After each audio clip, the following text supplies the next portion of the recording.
திமுக வந்து பல்வேறு மேடைகள்ல அமைச்சர்களும் சரி, திமுகவோட முக்கிய நிர்வாகிகளும் சரி, அது சார்பாக பேசக்கூடியவர்களும் சரி, இல்லை இணையதளத்துல ஒரு 3ஆம் தர அடிகள்லாம் வைத்துக்கொண்டு அவர்கள் கட்டமைக்கிற பிம்பம் வந்து எங்கள் தலைவர் வந்து ஒரு சினிமா அரசியல் பண்றாரு, அவர் வந்து இன்னும் சினிமா மோட்லயே ஒரு அரசியல் பண்ணிட்டு இருக்காரு அப்படின்னு. எங்கள் தலைவர் வந்து சினிமாவுடைய உச்சத்துல இருந்துட்டு அதை வேணான்னு ஒதுக்கி தூக்கி போட்டுட்டு மக்களுக்காக சேவை செய்ய அரசியலுக்கு வந்து இறங்கிட்டாரு. அதுக்கான பணிகளை செஞ்சுட்டு இருக்காரு. ஆனா நீங்க அரசியல்ல, தமிழ்நாட்டு அரசியல்ல உச்சபட்ச பதவியான முதலமைச்சர் பதவியில உங்களை உட்கார வச்சதுக்கு அப்புறம் சினிமா ஷூட்டிங் பண்ணிக்கிட்டு இருக்கீங்க. இதுதான் நடந்துகிட்டு இருக்கு. எங்க தலைவர் சினிமா வேண்டாம்னு சொல்லி அரசியலுக்கு வந்திருக்காரு, நீங்க அரசியல்ல சினிமா ஷூட்டிங் பண்ணிக்கிட்டு இருக்கீங்க. ஏங்க இன்னைக்கு அவர் பேசுனதை நீங்க எடுத்து பாத்தீங்கல்ல, எல்லாரும் என்னைய வந்து அப்பான்னு கூப்பிடுறாங்க, எனக்கு நெகிழ்ச்சியா இருக்கு.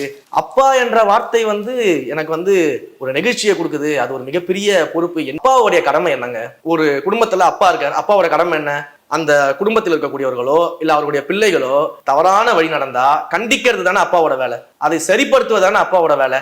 அந்த வேலையை நம்முடைய முதல்வர் அப்பா சரியா செஞ்சிருக்கிறாரா? யோசிச்சு பாருங்க.